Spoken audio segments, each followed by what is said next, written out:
Good afternoon. Thanks for being patient with us. Obviously, there's a great deal of interest on the upcoming summit with the North Koreans. We have Secretary Pompeo here who will make some brief opening remarks and then take questions on that topic. As you know, the President has already done a press conference today, so we'll keep questions limited to that, and we'll be around the rest of the day to answer other news of the day. Thanks. With that, Mr. Secretary. Thanks, Sarah. Sarah, you gonna take questions after? Yes, I'm going to take a couple questions. Couple. Good afternoon. It's great to be joining you all here today. Early in his presidency, President Trump made a commitment to address the threat of North Korea, which has been a threat to our nation for far too long. President Trump has been and continues to be committed to ridding the United States and the world of threats posed by North Korea's weapons of mass destruction and ballistic missile programs. These programs threaten our homeland, our allies and partners, and the broader non-proliferation regime. North Korea's past activities also make clear that it is proliferation to other actors that creates a risk in addition to the primary risks. It has supporting infrastructure that is also of concern. In early 2017, the Trump administration decided on a policy we have referred to as the maximum pressure campaign. The campaign enacted the strongest economic and diplomatic sanctions against North Korea in history. The goal was to set the conditions for the DPRK to make a strategic decision to denuclearize as the best means by which it will achieve its own security. American leadership rallied the international community to send a strong message to Chairman Kim Jong-un and the world that we would not stand for the DPRK's illegal weapons programs. The President's bold decision to meet with Chairman Kim Jong-un grew from this incredibly strong and targeted campaign. The President's policy directly led to the historic summit that will take place on June 12th in Singapore. Back on March 8th, Chairman Kim Jong-un expressed his desire to meet with President Trump as soon as possible. And then on May 9th, I met with Chairman Kim Jong-un in Pyongyang and explained America's expectations for denuclearization. At that time, we also secured the release of 3 Americans, Kim Dong-chul, Tony Kim, and Kim Hak-song. We view this as a sign of goodwill from Chairman Kim Jong-un. The United States and North Korea have been holding direct talks in preparation for a summit, and North Korea has confirmed to us its willingness to denuclearize. A comprehensive whole-of-government effort in support of President Trump's upcoming summit is underway. White House and State Department-led advance teams are finalizing logistical preparations and will remain in place in Singapore until the summit begins. The President continues to follow every development closely and is getting daily briefings from his national security team. The fact that our 2 leaders are coming to the table shows that the 2 sides are very serious. The diplomatic model used to date is different from past efforts. Our efforts give us hope that we can find real success where past efforts have fallen short. President Trump is hopeful, but he's also going into the summit with his eyes wide open. We've seen how many inadequate agreements have been struck in the past, and you can be sure that President Trump will not stand for a bad deal. The United States has been clear time and time again: the complete, verifiable, and irreversible denuclearization of the Korean Peninsula is the only outcome that we will find acceptable. The President recognizes that North Korea has great potential, and he looks forward to a day when sanctions on the DPRK can begin to be removed. However, that cannot happen until the DPRK completely and verifiably eliminates its weapons of mass destruction programs. President Trump and Chairman Kim will certainly also discuss security assurances for the DPRK, establishing a peace regime and improving relations between our 2 countries. Until we achieve our goals, the measures that the world, alongside the United States, has put on the regime will remain. In the event diplomacy does not move in the right direction, these measures will increase. Throughout the entire process, the United States has been unified with Japan and South Korea in response to the threats from North Korea. I will be traveling to meet with my Japanese and South Korean counterparts after the summit to continue to coordinate with them. I will also stop in Beijing following the Singapore summit. I will provide them with an update and underscore the importance of fully implementing all sanctions that are imposed on North Korea. President Trump recognizes North Korea's desire for security and is prepared to ensure a DPRK free of its weapons of mass destruction is also a secure North Korea. President Trump has made it clear that if Kim Jong-un denuclearizes, there is a brighter path for North Korea and its people. We envision a strong, connected, secure, and prosperous North Korea that is integrated into the community of nations.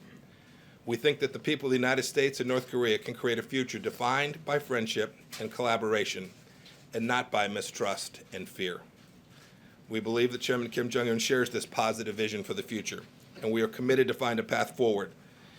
And we assume and hope that that belief is sincere. We're looking forward to being in Singapore in just a few days. As a reminder, we'll take just a few questions before the Secretary has to depart. Roberta? Thank you. Yes, ma'am. What progress have you made in narrowing the gap in your understanding of denuclearization and North Korea's definition of denuclearization? Has there been progress in bringing that definition closer together? Yes. Can you describe that a little bit? No. That was quick. John Becker? Thank you, Sarah. Thank you, Secretary Pompeo. As you mentioned in your remarks, North Korea in the past has reneged on prior agreements that it's made with the U.S. government. So I have two questions for you. The first question has to do with your experience meeting with Kim Jong-un. Do you trust him?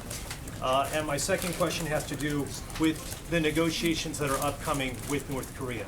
Who, in your opinion, has the upper hand in the negotiations and why? So with respect to your first question, I've had the chance to meet with Chairman Kim Jong-un twice now. I can tell you he is very capable of articulating the things that he is prepared to do, present clearly the challenges that we all have to overcome. It's why the two leaders are meeting. It's the opportunity to lay those out clearly between the two leaders so that we can see if we can find a path forward together that achieves the outcomes that both countries want. And your second question? Who has the upper hand in the negotiations? Yeah, we don't think about it in terms of who has the upper hand. We know this has been a long, intractable challenge. It's gone on for decades. The president has said repeatedly previous administrations weren't prepared to do what we've done already. It's not about who has the upper hand. It's about trying to find a way where the two sides can come to an understanding where we can get concrete steps, not just words, that resolve this challenge. Secretary, first of all, the president said that he doesn't believe he needs to prepare very much ahead of the summit. Do you think that's a prudent approach? And also I want to get your reaction to Rudy Giuliani's comments that Kim Jong-un got back on his hands and knees and begged for the summit to go back on, whether you think he should be weighing in on these international affairs and whether you agree with that assessment. So with respect to your second questions, I took him as being in a small room and not being serious about the comments. I think it was a bit in jest. Do you think it jeopardize the summit, or? We're moving forward. We're focused on the important things. I know Rudy doesn't speak for the administration when it comes to this negotiation and this set of issues. With respect to your first question, progress. We're making progress inch by inch, and we're going to travel there. This is different. The approach that President Trump is taking is fundamentally different. In the past, there had been months and months of detailed negotiations, and they got nowhere. This has already driven us to a place we've not been able to achieve before. Dave Boyer. Thank you, Mr. Secretary. The President said today that if the Singapore meeting goes well, he'd like to bring Kim Jong-un to Washington possibly for further meetings. Has Kim Jong-un invited the President to come to North Korea? So I don't want to talk to you about the conversations that have been had between the North Korean side and the United States. I'll leave that for the President to talk to. But I do want to get to, and this comes back to the other question that you asked about the President's preparation. So in my previous role, and I've said this before, you can look it up, there were few days that I left the Oval Office after having briefed the President that we didn't talk about North Korea. So over months and months, days and days, President Trump has been receiving briefings on this issue. about the military aspects of it, the commercial, economic aspects of it, the history of the relationship. And in the past few months, there have been near daily briefings, including today, where we have been providing the president all the information that he needs. And I am very confident the President will be fully prepared when he meets with his North Korean counterpart. Just having met the man twice now, what can you tell us about what opinions you've formed of Kim Jong-un as a person? Yeah, so I haven't spent that much time with him. What I have said publicly is he has indicated to me personally that he is prepared to denuclearize, that he understands that the current model doesn't work, that he's prepared to denuclearize, and that two, he understands that we can't do it the way we've done it before, that this has to be big and bold, and we have to agree to making major changes. We can't step through this over years, but rather need to acknowledge it will take some amount of time, that this doesn't happen instantaneously, but that the model for succeeding, security assurance and political normalization and denuclearization, completely verifiably and irreversibly, for that to take place, we've got to make bold decisions, and I'm hopeful that Chairman Kim Jong-un is prepared to make that decision for his country, a big shift in his strategic understanding of his security. Thank you. So you said that the president is prepared to talk about security guarantees for North Korea. We have seen in this administration that that when new administrations come in, they can undo things that prior administrations have done. How can President Trump guarantee long-term security for North Korea and for Kim in particular? Well, look, we're going to have to do things that convince Chairman Kim that that's the case. Right? That's what we'll have to do. So let me give you an example. We are hopeful that we will put ourselves in a position where we can do something the previous administration didn't do. Right? They signed a flimsy piece of paper, and we're hoping to submit a document that Congress would also have a say in, that would give currency and strength and elongation to the process so that when administrations do change, as they inevitably do, and this one will, 6.5 years from now, when that takes place, that Chairman Kim will have comfort that American policy will continue to down the same path on the course that we hope we're able to set in Singapore. We'll take one last question. Zeke. Thank you, Mr. Secretary. At the top of your remark, first to follow up briefly on your comments to Asia, when you say a document that Congress would sign off on, are you referring to a treaty? And then second, at the top of your remarks, you said that there's also a threat to the United States and its allies from North Korea's WMD as well as ballistic missiles. Is that a condition for the president in any negotiation agreement with Chairman Kim that its ballistic missile program and chemical weapons also be part of that? And third, finally, can you discuss the format of the meeting between the president and Chairman Kim? What it will look like, who will be meeting? So I'll leave to the White House to talk about the format of the meetings when the time is right. With respect to proliferation risk, it's very real. There is a history of that with respect to North Korea and some of our other difficult challenges in the world today. They are connected. The reason you want complete, verifiable, and irreversible is precisely that. To the extent there remain stockpiles, knowledge bases, warehouses, systems, infrastructure, fissile material production facilities, I could go on. To the extent those remain, the risk of proliferation continues, and it's our aim through the CVID process and providing the security assurances that Chairman Kim will want, that we can greatly reduce the risk that proliferation ever happens as a result of North Korean action. Thanks so much. One more, please, sir. One more. Mr.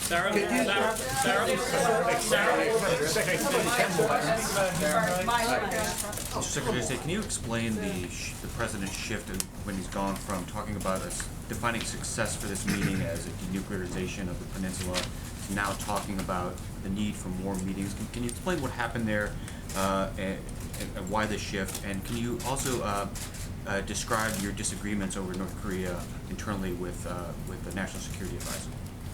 Yeah, with respect to the second one, I've read a little bit about this, and I love good fiction as much as the next person, but it is without foundation, so much so that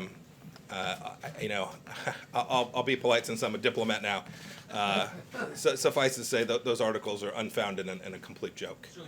There must have been some Oh, no, disagreements. sure. Ambassador Bolton and I will disagree with great consistency over time. I'm confident. Right? We're two individuals. We're each going to present our views.